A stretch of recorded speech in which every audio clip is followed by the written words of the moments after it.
ስነ-ጥበባዊ ሄኖክ ዋሪ ኣብዚ ሰሙን ተመሪዕሎም ስነ ስርዓት መርዓ ድማ ኣድያብ ካብ ኡጋንዳ ተበጊሳ ኣባስ መርዓትያ ሓደ ንብዙሓት ዘገረመ ፍጻመ ፈጺማላ። እንታይ እዩ ፍጻመ? ሄኖክ ዋሪ ምስ መን እዩ ዝመርዖ ዘሎ? ናይ ብሓቂ ድያ ኣድያም ንመርዓይ ሄኖክ ኢላ ካብ ኡጋንዳ ናብ ኣስመራ ከይዳስ ወይስ ካልእ ዕላማ ኣለዋ? ሕዚ ነዚኦም ክንምልሰልኩም ኢና። ሰላም ከመይ ኣለኹም ክቡራት ተኸታተልትና፣ ሰላምታ ይረሳዕናን። ንሎሚ እውን ከም ትልሙድ ሓድሽ ሓበሬታ ኢና ሒዝናልኩም ቀሪብና ዘለና። ነዛ ቻናል ሓድሽ እንተኮይንኩም ሳብስክራይብ፣ ነዛ ቪድዮ ድማ ላይክ ብምግባር ክሳብ መወዳእታ ሓቢርኩምና ጽንሑ። ሰናይ ጻንሒት።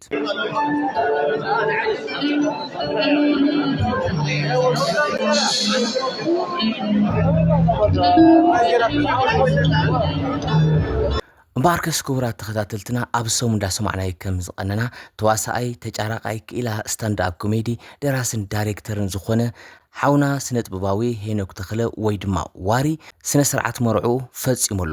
መቸስ ንሄኖክ ዋሪ ዘይፈልጥ የለን። ሄኖክ ዋሪ መስሐቕ እዩ፣ መላገጽ ከዓ ኣይኮነንዶ። ንተዓዘብትስ ነቶም ምስኡ ዝዋስኡ ብጾት እውን ኣፎም ኣይኽድኖምን። ነቶም ስነ ጥበበኛታት ኣኪቡ ሾው ኣብ ዘቕርበሉ ግዜ ብስሓቕ ትዋሕ ከብሎም ብዙሕ ግዜ ንርኢ። ንምቅያር ገጹ ሪኦም ውሽጡ ኣንቢቦም እውን ዝስሕቑ ኣይሰኣኑን። ዋሪ ብእትብል ሳጉኡ ድማ ብጣዕሚ ይፍለጥ። ኣባል ጉጅለ ሙዚቃ ህፃናት ዋሪ ኣብ ዝነበረሉ እያ እዛ ሳጓ ለጊባቶ። ኣባላት ናይታ ብ2009 ዝተመስረተት ጉጅለ ዋሪ ዳርጋ ንኹላቶም እታ ዋሪ ትብል ስም ማዕረ ትበጽሖም።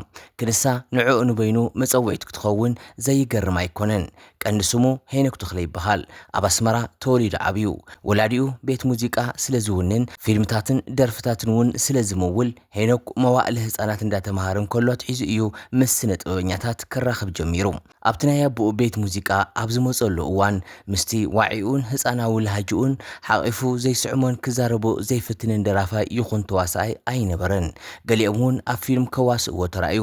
ሄኖክ ወዲ 5 ዓመት እንከሎ ዝዓየያ ሓራዳይ እትብል ድራማ ቀዳመይቲ ወግዓዊ ስርሑ እያ። ብሓገዝ መምህር ኤፍሬም ፍቓዱ ኣብ ጉጅለ ባህሊ ዋሪ ምስ ኣተወ ህፃን ሄኖክ ዝያዳ ክምዕብልን ክፈልጥን ጀመረ። መምህር ኤፍሬም ኣብ ግዜ ህፃንነቶም ዝመልመልዎም ህፃናት ዝበዝሑ ብደረጃ ሃገር ዘኽርዑ ደረፍትን ተዋስእትን ኮይኖም ሎም። ሄኖክ ዋሪ እውን ሓደ ካብኣቶም ኮይኑስ እነሆ ሎሚ ኣብ ዝተፈላለየ ዓውድታት ጥበብ እንዳተወናጨፈ ክሳተፍ ይረአ። ሄኖክ ዋሪ ሎሚ ዳይሬክተር ፊልም እዩ፣ ስታንድኣፕ ኮሜድያን እዩ፣ ደራሲ እውን እዩ። ከምዚ ዝበዝሓና ኣብ ስክሪናት መዓልታዊ ንዕዘቦ ድማ ኣቕራቢ መደባትን ኣዳላዊ ሾውን ኮይኑ ዝነጥፍ ስነ ጥበበኛ እዩ። ሄኖክ ተኽለ ንሳዋ ምስ ወረደ ሓደ ካብቶም ኣዋሃድቲ ጉጅለ ስነ ጥበብ ኮይኑ ተመዚዙ እዩ። ንተዓለምትን ተምሃሮን ዘቕንዐ ብርክት ዝበለ ስነ ጥበባዊ ምርኢታት ከም ዘቕርቡ ይዝክር ዋሪ። ንሱ ዝደረሳ ጽሑፍ ድራማ ካልኢት ኮይና ከም ዝተዓወተት እውን ኣይርሳዕን። ተመዲቡ ናብ ኣስመራ ምስ ተመለሰ ሄኖክ ተኽለ ኣብ ኮሜዲ እዩ ኣድሂቡ። ኮሜዲታቱ ባዕሉ እዩ ዝደርሶምን ዳይሬክት ዝገብሮምን። ኣብ ህዝቢ ድማ ጽቡቕ ተቐባልነት ክረኽበሎም ጀመረ። ብፍላይ ተፈጥሮይ እትብል ኮሜዲ ምስ ዓየየ ኣዝዩ ብዙሕን ኣወንታውን ግብረ መልሲ ከም ዝረኸበ ይሕበር። ፊልም ተፈጥሮይ ኣብ ዩቱብ ኣብ ቀዳሞት 21 ሰዓታት ጥራሕ ልዕሊ 100,000 ሰባት ዓዚቦም ኣብ ምንባሮም እውን ንልዑል ተቐባልነታ የመላኽት። ኣብ 2018 ደሪሱ ዘቕረባ ትኪ ዝተሰየመት ኮሜዲ እውን ካልእቲ ብርእሲ ስራሕ ናይቲ ውሪ ኮሜድያንን ደራስን ኮይና እያ። ሄኖክ ዋሪ ሎሚ ብኽብ ዝበለ ማዕረግ ስነ ስርዓት መርዑ ይፍጽማሎ። ከም ኣብርሃም ሳራን ይግበረልኩም ክንብል ድማ በዚ ኣጋጣሚ ንፈቱ። ባርከስ ክቡራት ተኸታተልትና ሕጂ ንሄኖክ ዋሪ ዘይፈልጥ የለን። ዘይፈልጥ ዋላ እኳ እንተሃለየ ብዛዕባ ሄኖክ ዋሪ ዝርዝር ሓበሬትኡ ነጊርናኩም ኣለና። ባርከስ ክቡራት ተኸታተልትና ሄኖክ ዋሪ ሕጂ ምስ መን እዩ ተበሪዑ ትብልና ትይልዩ።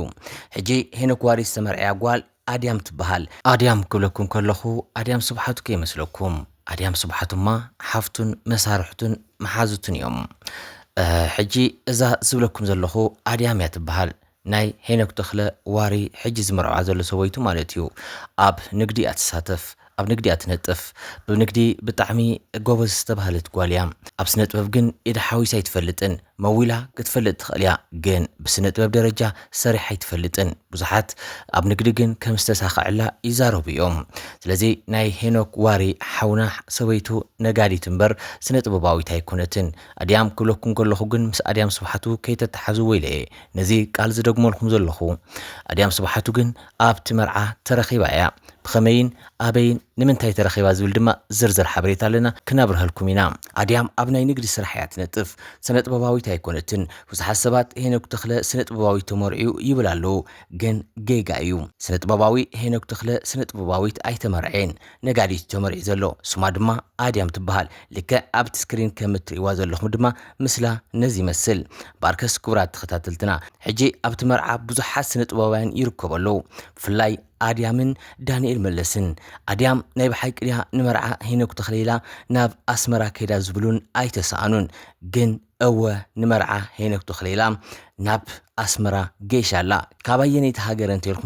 كابينيت هاجر انتيركم نادما كاب أوغاندا تبجيسا نمرعيلا ناب أسمرا كيدا لام دانيال ملس أبي نيريو أو ترخيب زلون انتيركم نادما دانيال ملس أب أسمرا ينيرو بفلاي دما نلعي لخلط عامتات توفي زنبرة دانيال ملس أب أسمرا إيرترا تأثير كم زنبرة تفوليتو اللوم دحري دما أبز قربا جزيتات كم استفتحن أقات أم خوين دما أبناي هينوكواري مرعى ترخيبو اللوم مستا زفتيان بطعمي محزنتهم نبوزح زقرمن مس آريام سوحات دما ترخيبو ملو ناي بحنساب فوتوون كم تتريوو أب تسكرينا اللو مالتيو مباركس كورات تختاتلتنا بوزح السبات حتنا اللخم هينوكواري سنة بواوي تمرعيو تبلنا اللهم جن جيجايو سنة بواوي أي تمرعين أديام دما أب تمرع انت عقيرات بلزول لهم سبات أب مرعى بطعمي عويو بطعم عبي زخونه سربرايز يا جيرا نبوزح زقرمه نسو قسيلنا كنبصحينا جندما هينو كواري استحقسلو مرعي نيرو اديام انت احيزا مصيان تيركمنا جن حده هياب حيزاتو المصيالا اتياب ابت مرعى اي تجلصن وي دما اي تقلعن جن حده معلتي جن صنيحو اتحبريتا موصو سلازي ترف ناباخوم ناب كبرات تختاتلتنا كم نقربلكم دما بزا غطامي قالنا اتو مالتيو حجي نزنبرنا مدب نزي مسل كساب بخالي مدب رخب دما سنايقنا